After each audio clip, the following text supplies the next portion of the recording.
नमस्कार, मैं हूं रंजीत झा। कल हमने आपको एक रिपोर्ट दिखाई थी कि जब सुप्रीम कोर्ट में हेमंत सोरेन केस को खुद सीजेआई डीवाई चंद्रचूड़ ने एक्सेप्ट किया था और सुनवाई के लिए स्पेशल बेंच भी गठित कर डाली थी, तो फिर याचिका खारिज कैसे हो गई? क्यों स्पेशल बेंच ने उस केस की सुनवाई से ही इनकार कर दिया? और अब आज सीजेआई चंद्रचूड़ के खिलाफ, सुप्रीम कोर्ट के इन जजों के खिलाफ धाकड़ वकील कपिल सिब्बल के सब्र का बांध टूट गया। उन्होंने प्रेस कॉन्फ्रेंस बुलाई और जमकर सुप्रीम कोर्ट पर भड़ास भी निकाली है और इस वक्त जो सुप्रीम कोर्ट में हालात हैं उस पर खूब टिप्पणी की है। बताया है कि आर्टिकल 32 के तहत किस तरीके से सुप्रीम कोर्ट में जजों ने ऐसे ऐसे मुद्दे उठाए जो कि उचित भी नहीं थे, लेकिन लोकतांत्रिक तरीके से चुनी गई सरकार के एक मुख्यमंत्री को ईडी बेबुनियाद केस में गिरफ्तार कर लेती है और उस मामले की सीरियसनेस को देखते हुए भी यह अदालत सुनवाई से ही मना कर देती है।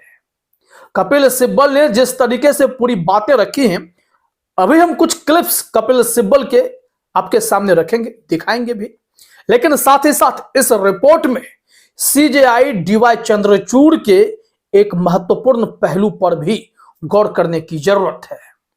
आज सॉलिसिटर जनरल और अटॉर्नी जनरल को लेकर सीजेआई डीवाई चंद्रचूड़ ने एक महत्वपूर्ण टिप्पणी भी की है और उनकी बातों से यह साफ होने लगा है कि कहीं ना कहीं जुडिशरी पर दबाव का मुख्य कारण यही अटॉर्नी जनरल और सॉलिसिटर जनरल हैं, जो राजनीति से कहीं ना कहीं इस कदर प्रभावित हो गए कि वो अदालतों में इसका असर दिखाना चाहते हैं।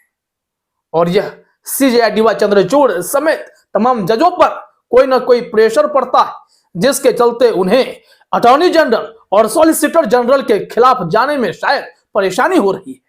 तभी तो एक झटके में हेमंत सोरेन जैसे तत्कालीन मुख्यमंत्री के केस को सुनने से ही इनकार कर दिया जाता है। अब यहां पर आते हैं पूरे रिपोर्ट पर। सीजेआई डीवाई चंद्रचूड़ ने क्या कहा वो हम आगे बताएंगे, पहले कपिल सिब्बल से ही शुरू करते हैं। उन्होंने हेमंत सोरेन के केस को लेकर साफ कहा कि मैं उनका वकील हूं, मुझे सब कुछ पता है। इस केस में 2009 का मामला है और 2007 के बाद हेमंत सोरेन ने कोई जमीन नहीं खरीदी। यह केस 2009 का है। 15 साल बाद इसमें ईडी मनमाने ढंग से गिरफ्तारी कर लेती है। और फिर अब क्या होगा? जब सुप्रीम कोर्ट ने सुनवाई नहीं की तो हाईकोर्ट जाने को कहा गया है और हाईकोर्ट भी अगर इस केस में डिले कर दे तब तो 10-15 केस तब तक हेमंत सोरेन पर और लगा दिए जाएंगे। जरा सुनिए यहां पर क्या कुछ कह रहे हैं कपिल सिब्बल। सिटिंग मुख्यमंत्री को की गिरफ्तारी हुई, शायद ही हिंदुस्तान के इतिहास में ऐसा हुआ, और वो मामला भी 32 के लायक नहीं। हाँ, इतना जरूर होता अगर सुप्रीम कोर्ट हमें कहती कि आप अपना केस हमारे सामने रखिए, और केस सुनने के बाद सुप्रीम कोर्ट कह सकती थी इस मामले में हम इंटरफियर नहीं करना चाहते, आप हाईकोर्ट जाइए। लेकिन ये कहना कि आप हाईकोर्ट पहले जाइए, कोई सुनवाई ना हो, या तो सुप्रीम कोर्ट हमें बताए कि किन मामलों में हम यहां आ सकते हैं, किन मामलों में नहीं आ सकते। अब होगा क्या? उनकी गिरफ्तारी हो गई, रिमांड हो गया। मैं आपको बताता हूं क्या होने वाला है। इसको कोई ताज्जुब की बात नहीं, हमें तो पहले ही मालूम था कि ये देखिए, ये सरकार चाहती है कि कोई भी विपक्ष का मुख्यमंत्री अपने पद पे नहीं बैठे। अब होगा क्या? जब हेमंत जी वहां गिरफ्तारी में होंगे तो 10 केस और इन पे ऊपर थोप दिए जाएंगे, और सब बनावटी केस हैं। ये भी बनावटी केस है। 10 थोप दिए जाएंगे और वो निकलेंगे नहीं, ताकि जब 2024 का इलेक्शन हो तो फायदा भाजपा को। तो सुना आपने, कपिल सिब्बल यही नहीं रुके, उन्होंने उन बातों की भी जिक्र कर डाली है जिसमें सुप्रीम कोर्ट में कई जजों ने आर्टिकल 32 के तहत इन्फोर्समेंट डायरेक्टरेट ईडी को भी शामिल कर लिया और उनके केस की सुनवाई की। नुपुर शर्मा जैसे जो महिला नेता बीजेपी की रही, जिन पर इतना बड़ा बखेड़ा खड़ा हुआ, उनके केस की सुनवाई कर डाली। और भी बहुत सारे केस का जिक्र हुआ। अर्नब गोस्वामी, अमीश देवगन के केस को भी सुप्रीम कोर्ट ने आर्टिकल 32 में सुनवाई की। इससे हैरान है और इन्होंने कहा है कि अब मुझे कोर्ट ही बता दे, सुप्रीम कोर्ट ही बता दे, सीजेआई डीवाई चंद्रचूड़ ही बता दें कि हम आपके पास किस केस को लेकर आए और किस केस को लेकर नहीं आए। जरा सुनिए यहां पर। 2009 का मामला है और 2024 में गिरफ्तारी हो रही है। और अगर ये बात भी अगर सुप्रीम कोर्ट नहीं सुनेगा तो हम कहां जाएंगे? हाई कोर्ट में क्या सुनवाई होगी? पहले जवाब आएगा, फिर डेट लगेगी, 15 दिन 20 दिन बीत जाएंगे, फिर बहस होगी, फिर जजमेंट होगी। इस बीच तो 10 केस और हो जाएंगे। क्या हो रहा है हिंदुस्तान में? इस किस्म की राजनीति हो रही है। कानून का तो कोई यह मतलब ही है नहीं। और सुप्रीम कोर्ट भी हमें बताए। कब आप हमें पहले ही बता दीजिए कि आप करना चाहते हो या नहीं करना चाहते। 3 जज बैठाने का फायदा ही क्या है? अगर आपने सोचा कि इतना अहम मामला है कि एक चीफ मिनिस्टर की गिरफ्तारी हो रही है और 3 जज बैठ रहे हैं, तो फिर या तो नॉर्मल कोर्स में सुप्रीम कोर्ट में जाता, और अगर 3 जज बैठाए तो हमारी थोड़ी सुनवाई तो कर लेते। लेकिन कौन सी नीति है आर्टिकल 32 के अंतर्गत कि हमारी सुनवाई नहीं हो सकती, हमें पहले हाई कोर्ट जाना होगा। इसी कोर्ट ने कई बार आर्टिकल 32 के पिटीशन, और अगर हम नहीं जा सकते, यहां हम नहीं आ सकते, तो एनफोर्समेंट डायरेक्टरेट कैसे 32 में आ सकता है? यह बताइए हमें। तो इसका मतलब यह हुआ कि जहां आप चाहते हो वहां आप एंटरटेन करोगे, जहां नहीं चाहते आप नहीं एंटरटेन करोगे। ये सही नहीं है। हम तो कह रहे हैं आप जो उन्होंने आरोप लगाए उनको मान लो, फिर भी गिरफ्तारी नहीं हो सकती। लेकिन अगर आपने यही तय कर दिया कि मैं सुनूंगा ही नहीं, तो फिर क्या फायदा हमारा जाने का? और अगर आप ईडी की बात सुन सकते हो, बाकी लोगों की बात सुन सकते हो, नुपुर शर्मा की बात सुन सकते हो, और अंसारी को ट्रांसफर कर सकते हो पंजाब से लेकर उत्तर प्रदेश, आर्टिकल 32 पिटीशन। ये कोई आदमी, कोई शख्स तो नहीं आया था, ये तो पीआईएल हुई थी, तो उसकी आप ट्रांसफर कर सकते हो, तो हमारी सुनवाई क्यों नहीं कर सकते आप? तो सुना आपने। कुल मिलाकर जिस बात की आशंका हमने जताई थी अपने रिपोर्ट के जरिए कि जब सीजेआई डीवाई चंद्रचूड़ ने खुद इस केस की सुनवाई के लिए स्पेशल बेंच गठित की, तो इस बेंच ने सुनवाई क्यों नहीं की? ये तो करना चाहिए था, पहले सुन लेते, समझ लेते, फिर कोई दिक्कत थी तो हाईकोर्ट भेज देते। कपिल सिब्बल ने भी तो यही कहा ना। और उस दिन हमने एक दिन पहले ही इस बात को लेकर आपके सामने तमाम तथ्यों को रखा था। साफ तौर पर दिख रहा है कि अदालतों पर कितना बड़ा प्रेशर है, और यह प्रेशर क्या अटॉर्नी जनरल या सॉलिसिटर जनरल की वजह से भी है? क्या वो लोग राजनीति से प्रभावित हो गए? क्योंकि एक कार्यक्रम में सीजेआई डीवाई चंद्रचूड़ ने कुछ ऐसी ही टिप्पणी की है, और उन्होंने सोली सोराबजी का भी जिक्र कर दिया, जो पूर्व में अटॉर्नी जनरल थे, जिनका निधन हो रखा है, कि वो कैसे अटॉर्नी जनरल होते हुए भी केंद्र सरकार के खिलाफ बिगुल फूंक दिए थे। उन्होंने साफ कह दिया था केंद्र को सलाह देते हुए कि संवैधानिक शक्तियों में और जो अदालती प्रक्रिया है, जो शक्ति है, उसमें आप हस्तक्षेप नहीं कर सकते, उसे आप बदल नहीं सकते। तो जरा देखिए अपने स्क्रीन पर सीजेआई डीवाई चंद्रचूड़ ने क्या टिप्पणी की है, जो सीधे तौर पर सॉलिसिटर जनरल और अटॉर्नी जनरल को चुभ सकती है।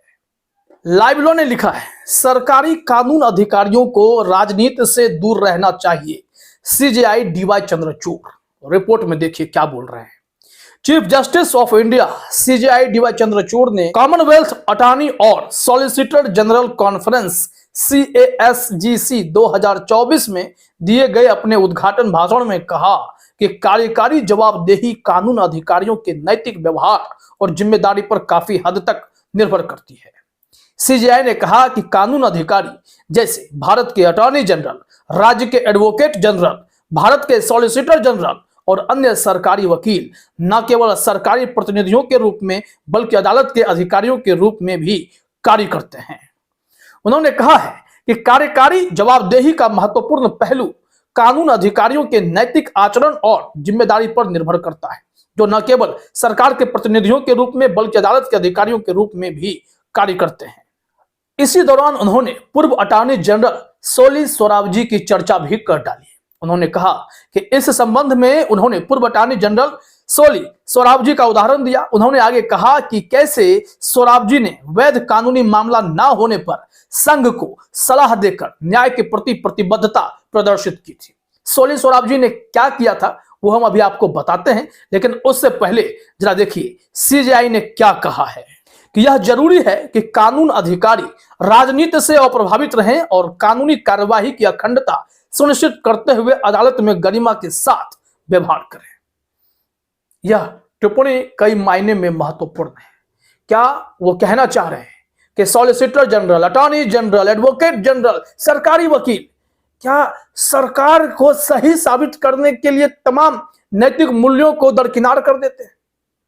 अगर ऐसा हो रहा है, इसी वजह से क्या जज साहब को भी फैसले लेने में कठिनाई हो रही है?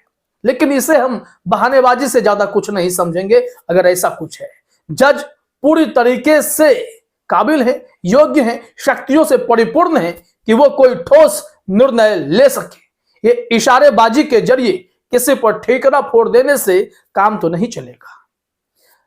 अब बात उन्होंने की कि पूर्व अटॉर्नी जनरल स्वर्गीय सोली सोराबजी की, तो उनके बारे में एक पैराग्राफ द वायर से जरा देखिए अपने स्क्रीन पर।